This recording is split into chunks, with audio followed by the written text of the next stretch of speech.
बदलते भारत की शान।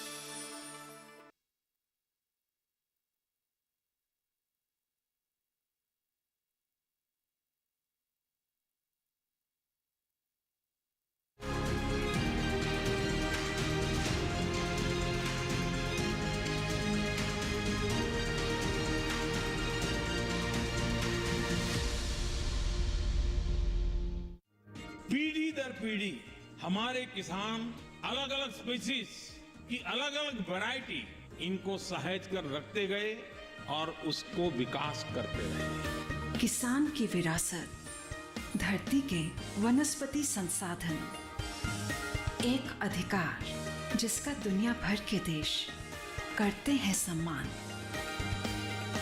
आज भारत उन अधिकारों को दे रहा है नए मुकाम, ताकि और बढ़े किसानों की वंशागत किस्मों की पहचान का अभियान।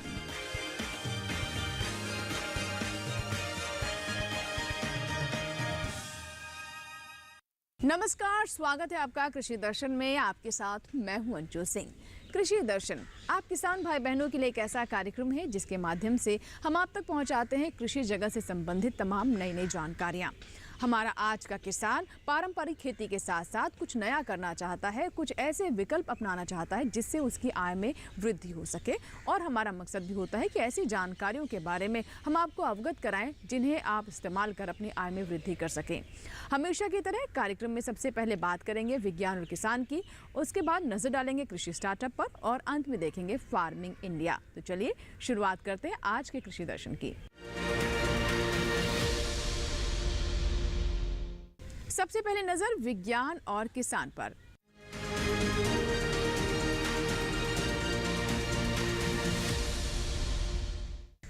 विज्ञान और किसान में आइए अब आपको जानकारी देते हैं कौन यानी मक्का के बारे में। मक्का एक बहुत ही लोकप्रिय फसल है और ये अपने पोषक तत्वों के लिए भी जानी जाती है। हमारे देश में भी इसका उत्पादन बड़े पैमाने पर किया जाता है। घरेलू मांग भी इसकी अच्छी होती है और विश्व स्तर पर भी काफ़ी पसंद की जाने वाली फसल है। मक्का की कैसे खेती करें और इससे बने कौन कौन से उत्पाद बाजार में उपलब्ध हैं जिससे किसानों को लाभ हो सकता है, आइए जानते हैं।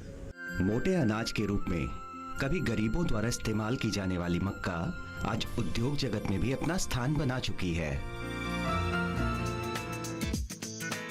ये एक बहुउपयोगी फसल है। ये मनुष्य के साथ साथ पशुओं के आहार का भी प्रमुख अवयव है। बेबी कॉर्न मक्का से प्राप्त होने वाले बिना परागित भुट्टो को ही कहा जाता है। इसका पौष्टिक मूल्य अन्य सब्जियों से अधिक है तथा पत्तों में लिपटे रहने के कारण ये रासायनिक कीटनाशकों के प्रभाव से लगभग मुक्त रहता है। इसमें phosphorus, carbohydrate, protein, calcium, iron व विटामिन प्रचुर मात्रा में पाए जाते हैं।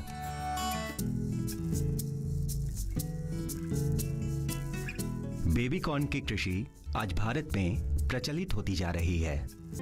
बढ़ती हुई मांग को देखते हुए ऐसा लग रहा है कि कृषि विज्ञान केंद्र की मदद से बेबी कॉर्न की कृषि जल्द ही भारत के अन्य कई राज्यों में भी शुरू हो जाएगी।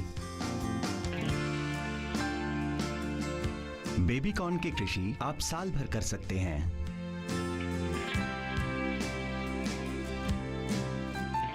इसकी कृषि के लिए क्षेत्र का तापमान 22 से 28 डिग्री सेल्सियस के बीच और हवा में उचित नमी की आवश्यकता होती है। बेबी कॉर्न की कृषि किसी भी मिट्टी जिसकी जल धारण क्षमता अधिक हो में संभव है।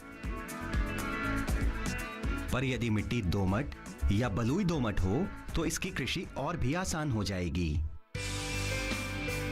बेबी कॉर्न उगाने से पहले किसान को अपने खेत की मिट्टी की जांच करानी चाहिए। कृषि विज्ञान केंद्र की पहल से आज पूरे भारत में मिट्टी की जांच करवाना बहुत आसान हो गया है। बेबी कॉर्न उगाने के लिए मिट्टी का पीएच मान 6 से 7 के बीच होना चाहिए।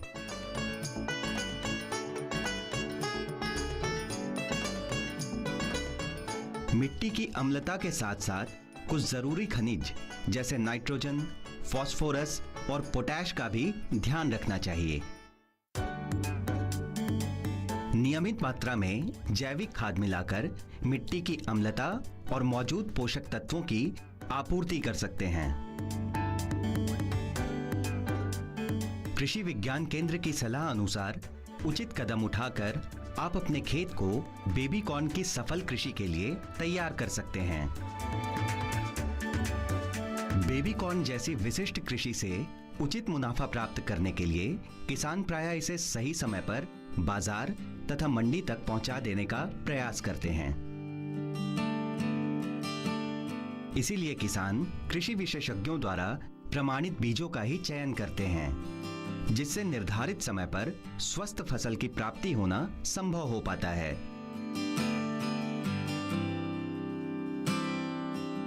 ये प्रमाणित बीज आपको कृषि विज्ञान केंद्र या सरकार द्वारा मान्यता प्राप्त बीज विक्रेताओं से आसानी से मिल जाते हैं।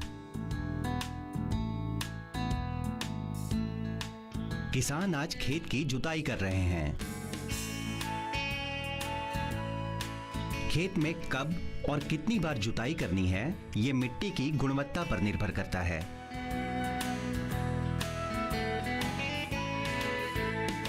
इनके खेत की मिट्टी बलुई है, इसलिए 2 से 3 बार की जुताई से ही मिट्टी भुरभुरी हो जाएगी।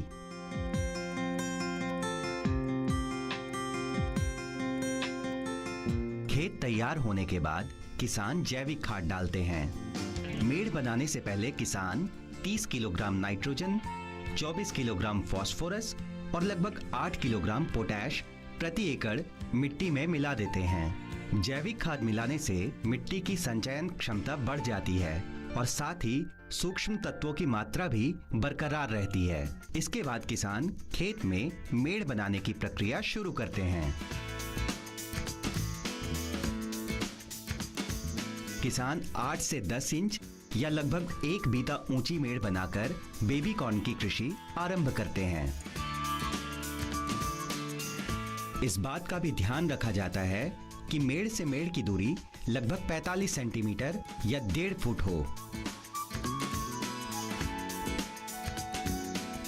इन सब बातों को सुनिश्चित कर लेने के बाद किसान बुआई आरंभ करते हैं।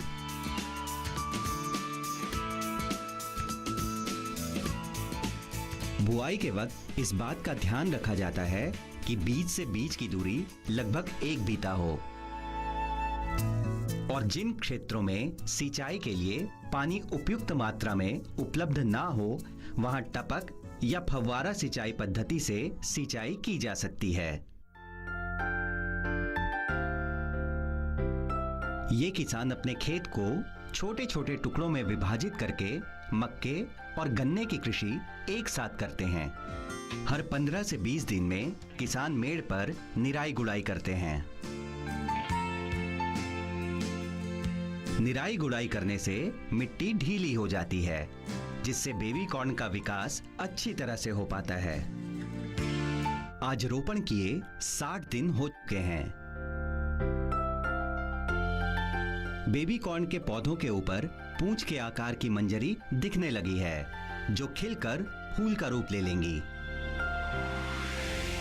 ये पौधों में बालियां आने का संकेत है। किसान समय दर समय अपने खेत का निरीक्षण करते हैं। खरपतवार एवं सिंचाई का सही प्रबंधन और सही कीटनाशक के उपयोग से खेत को बचाते हुए किसान इस बात को सुनिश्चित करते हैं कि पौधों पर लगी बेबी कॉर्न की बालियां अच्छी गुणवत्ता वाली हों। आज रोपण किए 90 दिन हो चुके हैं। बेबी कॉर्न की फसल अब बिल्कुल तैयार दिख रही है।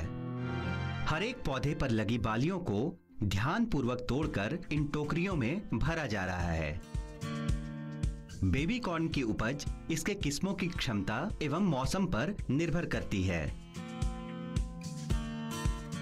अगर सब कुछ इसकी कृषि के लिए अनुकूल रहा तो 1 एकड़ क्षेत्रफल से लगभग 2700 किलोग्राम बेबी कॉर्न की प्राप्ति संभव है। इसी के साथ ही कृषि दर्शन में यहाँ वक्त एक छोटे से ब्रेक का। ब्रेक के बाद बात करेंगे कृषि स्टार्टअप की। कहीं मत जाइएगा, देखते रहें कृषि दर्शन।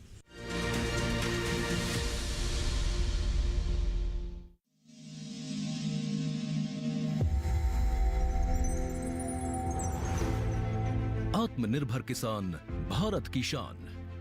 उत्पादन में आत्मनिर्भर होने के साथ साथ फसल की कटाई के उपरांत उपज की हानि को रोकने, ग्रामीण क्षेत्रों में रोजगार सृजन करने और बीज से बाजार तक के विजन को मजबूती देने के उद्देश्य से 1 वर्ष पूर्व माननीय प्रधानमंत्री श्री नरेंद्र मोदी जी ने एक महत्वाकांक्षी केंद्रीय योजना एग्रीकल्चर इंफ्रास्ट्रक्चर फंड की शुरुआत की। इस आधुनिक इंफ्रास्ट्रक्चर से कृषि आधारित उद्योग लगाने में एक बहुत बड़ा बदलाव आएगा और बहुत बड़ी गति आएगी। साथियों, अब हम उस स्थिति की तरफ बढ़ रहे हैं जहां गांव के कृषि उद्योगों से फूड आधारित उत्पाद शहर जाएंगे और यही तो आत्मनिर्भर भारत अभियान का संकल्प है। एग्रीकल्चर इंफ्रास्ट्रक्चर फंड से पात्र लाभार्थी गोदामों का निर्माण कर सकते हैं, छटाई या ग्रेडिंग इकाई, पैकिंग हाउस, सप्लाई चेन और कोल्ड चेन जैसी सुविधाएं या फिर प्राथमिक कृषि प्रसंस्करण केंद्र की स्थापना कर सकते हैं। इस योजना के तहत पात्र लाभार्थियों को 2 करोड़ रुपए तक के ऋण पर अधिकतम 7 वर्ष के लिए ब्याज में 3% तक की छूट दी जा रही है। ऋण पुनर्भुगतान के लिए 6 महीने से 2 वर्ष तक मोरेटोरियम की सुविधा भी उपलब्ध है। इस योजना ने अब तक सफलता की कई मिसालें कायम की हैं, जैसे कि मध्य प्रदेश के लाभार्थी श्री विपिन त्रिपाठी ने एग्रीकल्चर वेस्ट से बायोफ्यूल बनाने का इनोवेटिव प्राइमरी प्रोसेसिंग सेंटर लगाया है। लोन मिलने की वजह से हम समय पर सारी मशीनों का प्रोक्योरमेंट और सारा सिविल वर्क टाइम पे करवा पाए, जिससे ये प्रोजेक्ट को लगाना संभव हो पाए। राजस्थान के लाभार्थी श्री यशवर्धन मुंद्रा ने सॉर्टिंग एंड ग्रेडिंग यूनिट लगाकर रोजगार के अवसर पैदा किए हैं। कर्नाटक की महिला उद्यमी श्रीमती ममता वी ने प्राइमरी प्रोसेसिंग सेंटर लगाकर प्रगति की नई राह चुनी है। ಸಣ್ಣ ಪುಟ್ಟ ಉದ್ಯಮಿಗಳನ್ನ ಮತ್ತಷ್ಟು ಅಗ್ರಿಕಲ್ಚರ್ ಅಲ್ಲಿ ಹೆಚ್ಚು ನಾವು ಇನ್ನಷ್ಟು ಸಾಧನೆ ಮಾಡಲಿಕ್ಕೆ ಕಾರಣಕಾರಕವಾದಂತ ಈ ಅಗ್ರಿಕಲ್ಚರಲ್ ಇನ್ಫ್ರಾಸ್ಟ್ರಕ್ಚರ್ ಫಂಡ್ ಇಂದ ನಮ್ಮ ಇನ್ನಷ್ಟು ಯೋಜನೆಗಳು ಆಯೋಜನೆಗಳು ಉತ್ತಮಗೊಂಡಿದೆ। राजस्थान के लाभार्थी श्री दिनेश भट्टर ने जीरे की प्रोसेसिंग यूनिट लगाकर आसपास के ग्रामीणों को आत्मनिर्भरता प्रदान की है। महाराष्ट्र के लाभार्थी श्री अनूप कुमार मोहता ने वेयर हाउस बनाकर अन्न भंडारण को सुनिश्चित किया है। आज देश के कोने कोने से किसान, कृषि उद्यमी, किसान उत्पादक संघ, प्राथमिक कृषि सहकारी समितियां, स्वयं सहायता समूह और कृषि उपज मंडियां इस योजना का लाभ उठा रहे हैं।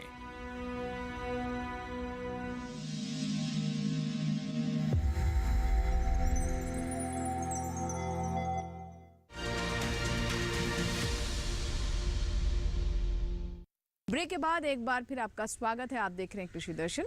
आइए अब नजर डालते हैं कृषि स्टार्टअप पर।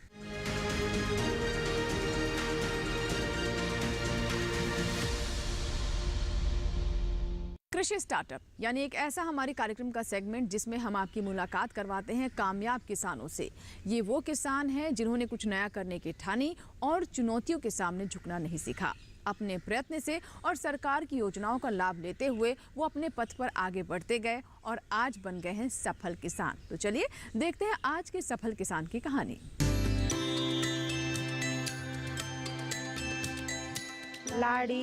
देवभूमि हिमाचल प्रदेश के मंडी जिले का एक छोटा सा पहाड़ी गांव पंजियानो। खेतों में लहलहाती फसलें, सब्जियों और फलों के पौधे पूर्ण रूप से जैविक खेती का ही परिणाम है। इसका श्रेय जाता है लीना शर्मा जी को।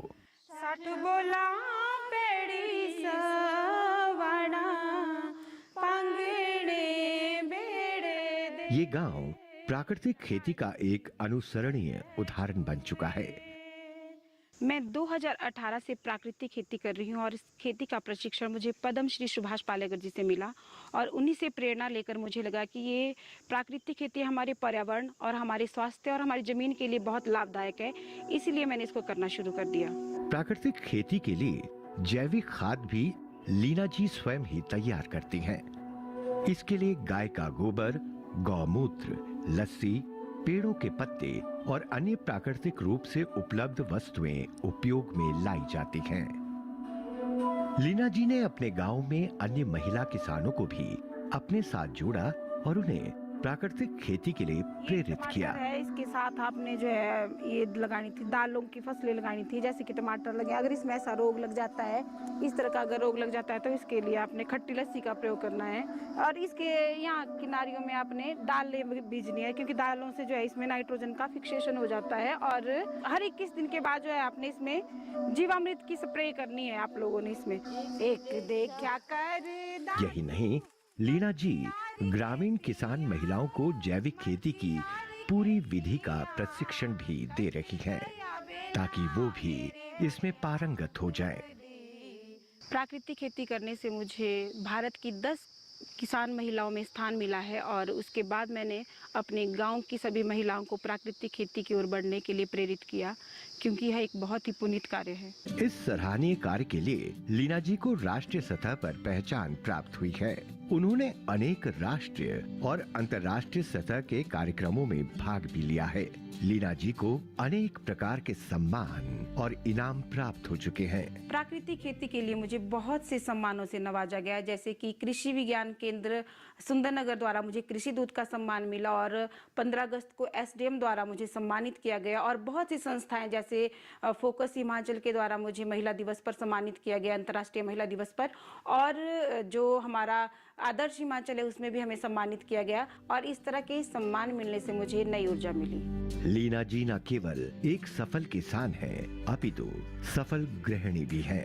घर परिवार के प्रति अपने दायित्व को पूरी निष्ठा से निभाती है, चाहे रसोई हो या बच्चों को पढ़ाने का काम। लीना जी चाहती हैं कि प्राकृतिक खेती की ये परंपरा बनी रहे। इसके लिए वो नई पीढ़ी को भी प्रेरित और प्रशिक्षित कर रही हैं। ये काम उन्होंने अपनी बेटी से ही आरंभ किया है। लीना जी वास्तव में प्राकृतिक खेती के माध्यम से ग्रामीण महिलाओं को आर्थिक रूप से सशक्त और आत्मनिर्भर बना रही है।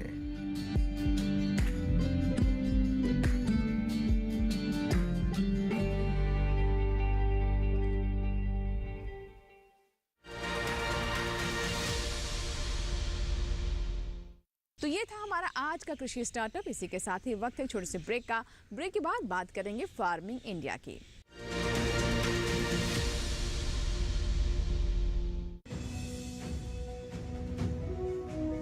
भारत सरकार का हर प्रयास किसानों को दे रहा है एक नई आस। देश के किसानों की खुशहाली और उन्हें आत्मनिर्भर बनाने के लिए भारत सरकार समर्पित है। प्रधानमंत्री श्री नरेंद्र मोदी जी के नेतृत्व में कृषि क्षेत्र में किए गए निरंतर प्रयासों के फलस्वरूप देश खाद्यान्न व बागवानी के क्षेत्र में आत्मनिर्भर हो चुका है और देश में दलहन का उत्पादन भी बढ़ा है। इसी तरह भारत सरकार ने खाद्य तेलों के उत्पादन को बढ़ाने के भी अनेक प्रयास किए हैं। इसी क्रम को आगे बढ़ाते हुए माननीय प्रधानमंत्री श्री नरेंद्र मोदी जी के नेतृत्व में भारत सरकार ने दूरदर्शी निर्णय लेते हुए राष्ट्रीय खाद्य तेल मिशन ऑयल पाम की शुरुआत की है। इस मिशन से देश भर के किसानों को बहुत लाभ मिलेगा।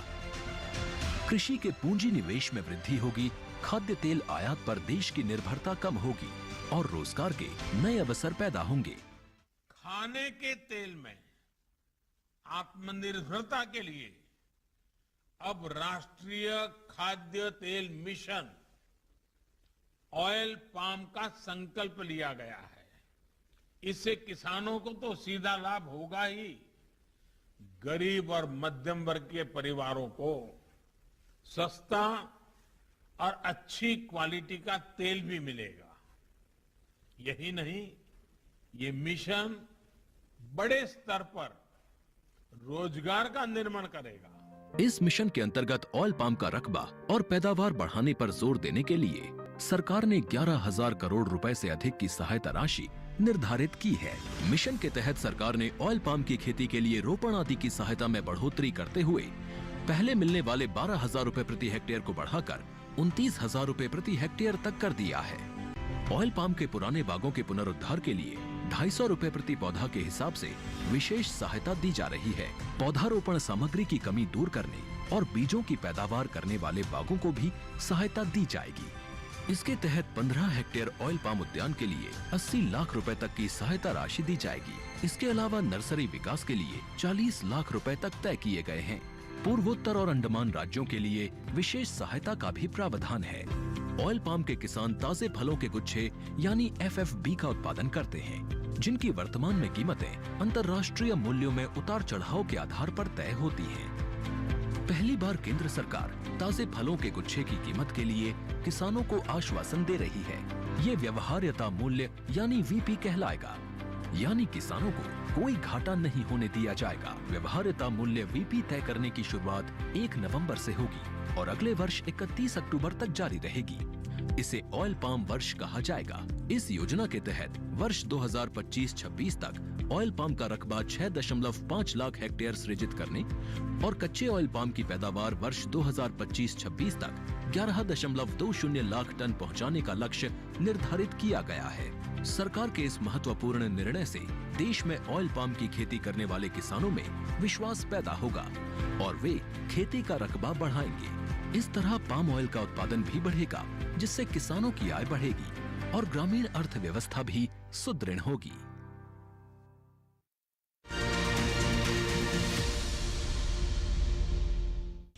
ब्रेक के बाद एक बार फिर आपका स्वागत है। आप देख रहे हैं कृषि दर्शन। आइए अब नजर डालते हैं फार्मिंग इंडिया पर, जिसमें हम आपको सरकार की उन योजनाओं के बारे में विस्तृत जानकारी देते हैं जो कि विशेष तौर पर आप किसानों के लिए हैं। तो आइए नजर डालते हैं आज के फार्मिंग इंडिया पर।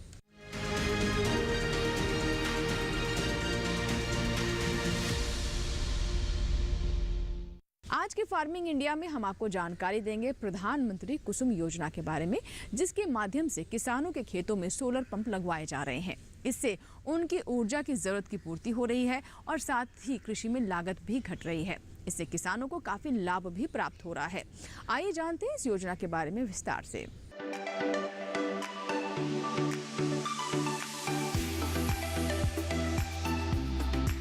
सरकार ने फरवरी 2019 में प्रधानमंत्री किसान ऊर्जा सुरक्षा एवं उत्थान महाअभियान PM कुसुम योजना शुरू करने की मंजूरी दी थी। इस योजना का मकसद सौर ऊर्जा क्षमता विकसित करने में किसानों की मदद करना है। इससे किसानों को आय बढ़ने के साथ ही खेती के लिए पानी की जरूरत पूरी होगी। इसके जरिए वर्ष 2022 तक 30.8 गीगावाट बिजली उत्पादन का लक्ष्य रखा गया है। इस योजना के तहत किसानों को सब्सिडी पर सोलर पैनल मिलते हैं, जिससे वे बिजली बना सकते हैं। जरूरत भर बिजली का इस्तेमाल करके वे बाकी को बेचकर अतिरिक्त आय भी हासिल कर सकते हैं। इस योजना में 20 लाख किसानों को सोलर पंप बनाने में मदद की जाएगी। 15 लाख किसानों को ग्रिड से जुड़े सोलर पंप लगाने के लिए धन मुहैया कराया जाएगा। इस योजना पर सरकार ने 34,422 करोड़ रुपए खर्च करने का ऐलान किया है। PM कुसुम योजना के 3 घटक हैं। पहला, विकेंद्रित ग्रिड से जुड़ी 10,000 मेगावाट की क्षमता के सोलर पावर प्लांट स्थापित करना, जिसमें हर प्लांट की क्षमता 2 मेगावाट तक की होगी। दूसरा घटक 20 लाख सौर ऊर्जा चालित कृषि पंपों की स्थापना। 15 लाख किसानों के सिंचाई पंप को सोलर पंप से जोड़ना। इस योजना के जरिए बिजली और डीजल से चलने वाले सिंचाई पंप को सोलर एनर्जी से चलने वाले पंप में बदला जाएगा। सोलर पैनल से मिलने वाली बिजली का इस्तेमाल किसान पहले अपने सिंचाई के काम में करेंगे। उसके अलावा जो अतिरिक्त बिजली बचेगी उसे विद्युत बिजली वितरण कंपनी को बेचकर किसान 25 साल तक आमदनी कमा सकते हैं और प्रदूषण भी कम होगा। सोलर पैनल 25 साल तक चलेगा और इसका रखरखाव भी आसान है। इससे किसानों को हर साल 1 एकड़ पर 60,000 रुपए से 1 लाख रुपए तक की आमदनी अगले 25 साल तक हो सकती है।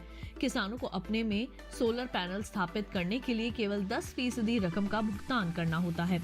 केंद्र और राज्य सरकार किसानों को बैंक खाते में 60% की सब्सिडी देती है। केंद्र और राज्य की ओर से बराबर का योगदान देने का प्रावधान है और बैंक की ओर से 30% लोन का भी प्रावधान है। इस लोन को किसान अपने होने वाली आमदनी से भी आसानी से भर सकते हैं।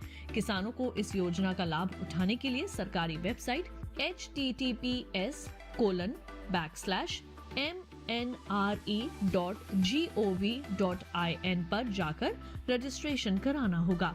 इसके अलावा आधार कार्ड, प्रॉपर्टी के दस्तावेज और बैंक खाते की जानकारी भी देनी होगी।